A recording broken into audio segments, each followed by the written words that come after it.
Bonjour à toutes et à tous, je me présente, je m'appelle Mathéo et bienvenue à l'émission Ose le Pro. Vous demandez certainement qu'est-ce que Ose le Pro? Eh bien tout simplement, c'est une émission sur l'enseignement professionnel. Et aujourd'hui, nous allons vous parler de la coloration audiovisuelle du bac Pro Ciel.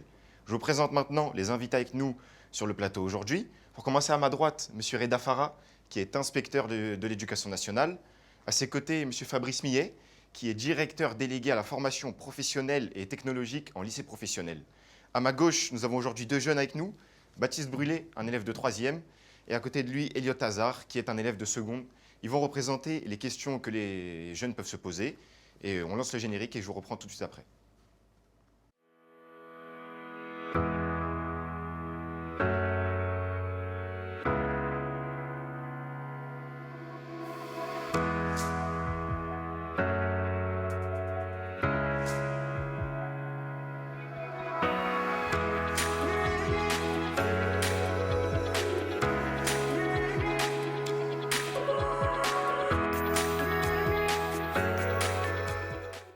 Bonjour Monsieur Reda Farah, merci à vous de participer à cette émission.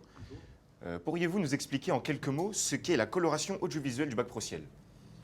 Alors, en quelques mots, la coloration, c'est un dispositif qui est mis en place depuis quelques temps. Ce n'est pas nouveau, sauf que là, on est en train de le déployer d'une manière un peu plus importante, qui permet on va dire, de spécialiser une formation par rapport à un enjeu territorial. C'est-à-dire, en l'occurrence, là, on parle de l'Île-de-France. Ça permet de colorer une formation qui est le bac pro au ciel, pour la colorer en audiovisuel sur la région Île-de-France.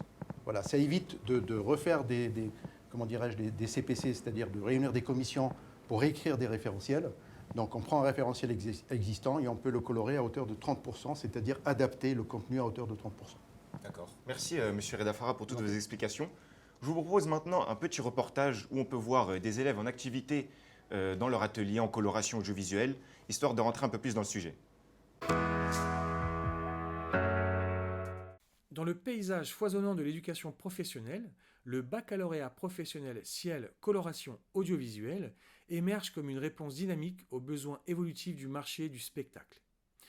Enrichissant la solide base du bac Pro Ciel, ce programme novateur intègre 30% de compétences supplémentaires dédiées à l'audiovisuel, offrant ainsi aux jeunes une immersion complète dans le monde captivant de la lumière, du son et de l'image.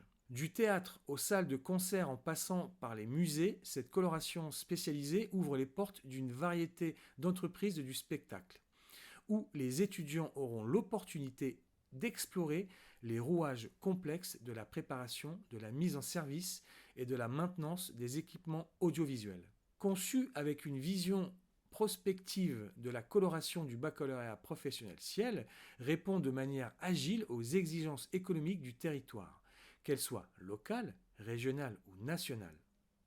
Ainsi, les étudiants engagés dans ce parcours d'apprentissage seront exposés à une diversité de situations professionnelles, que ce soit au sein d'entreprises de spectacles, d'organisateurs d'événements ou de théâtre, tant dans le cadre de leur formation en établissement que lors de périodes de formation en milieu professionnel, plus communément appelé PFMP. En somme, le baccalauréat professionnel Ciel, avec sa coloration audiovisuelle, ouvre de nouvelles perspectives aux jeunes talents désireux de se plonger dans l'univers vibronnant du spectacle, tout en leur offrant une expertise solide et polyvalente pour réussir dans ce domaine exigeant et passionnant. Comment la colorisation audiovisuelle du baccalauréat professionnel Ciel ouvre-t-elle de nouvelles voies professionnelles et prépare-t-elle les étudiants à exceller dans le secteur exigeant du spectacle tout en répondant aux besoins spécifiques du marché de l'audiovisuel? Fabrice Millet, merci à vous de participer à cette émission également. Pouvez-vous nous expliquer en quelques mots les principales activités qu'un élève fait en coloration audiovisuelle? Alors, en plus des activités du bac Pro Ciel, on parlera de préparation, d'installation, de mise en service et de maintenance sur des systèmes audiovisuels, donc dédiés au son, à la lumière et à la vidéo. Merci Fabrice Millet pour ces informations. Et vous les jeunes, qu'est-ce que vous en pensez? Est-ce que vous trouvez ça assez intéressant? Plus qu'intéressant même. Et toi Elliot, qu'est-ce que tu en penses? Ok, ça marche. Merci Monsieur Millet pour ces informations.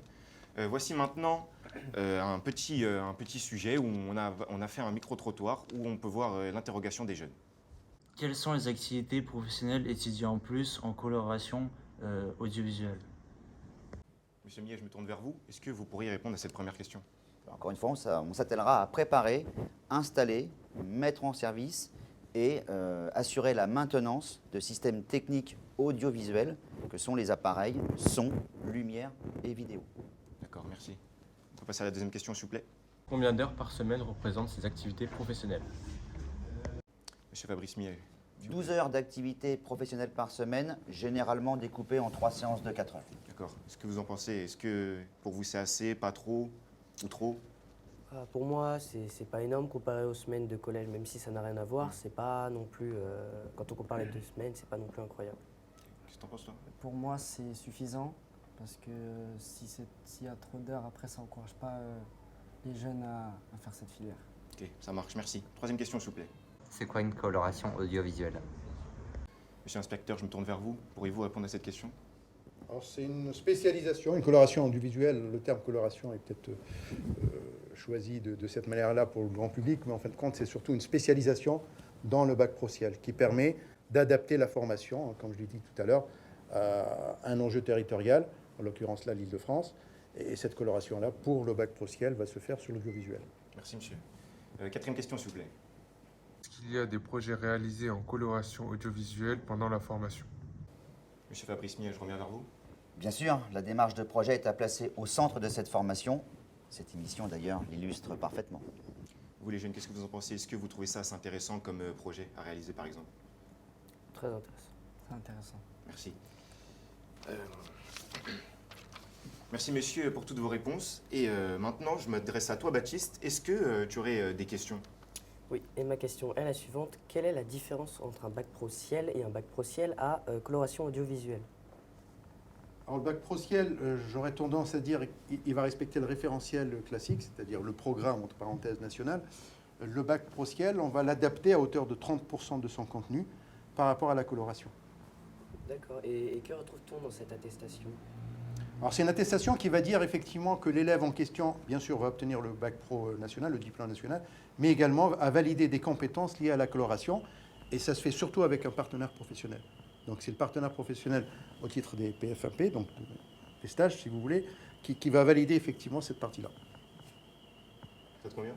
Oui, merci. Merci pour ces questions très pertinentes, Baptiste. Et Elliot, est-ce que toi aussi tu aurais des questions? Oui, j'aurais des questions. La première, elle est simple. Ce serait quel type d'entreprise faudrait choisir pour les stages? Je vais laisser peut-être Fabrice.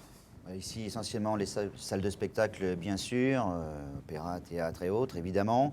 Les partenaires, prestataires, qui effectivement mettent à disposition les différents équipements scéniques. Et puis, bien sûr, les plateaux de télévision, chaînes de télévision. D'accord. Et quelle est la durée des semaines des stages pendant les 3 Alors, sur les 3 années de formation? scolarité, donc on a 22 semaines de PFMP qui sont au lycée. Le découpage classique, c'est 6 semaines en seconde, 8 semaines en première et 8 semaines en terminale. Mais tout cela reste modulable. On peut l'adapter. D'accord, merci. Merci, Elliot, toi aussi pour tes questions qui sont très pertinentes. Merci à vous d'avoir participé à ce débat. Et monsieur Reda Farah, pourriez-vous conclure en quelques mots, s'il vous plaît? Ben, écoutez, je pense que la pertinence effectivement de mettre en place des colorations répond à un enjeu stratégique pour le territoire, parce qu'on arrive très, très rapidement à apporter effectivement une solution en matière on va dire de techniciens ou techniciens supérieurs adaptés au marché du travail sur le territoire francilien. Et ça, c'est vraiment une stratégie très importante qu'on est en train de déployer avec des grands groupes, avec des groupes plus petits, mais qui répondent à des enjeux d'insertion professionnelle. Merci beaucoup à vous, monsieur Reda Farah.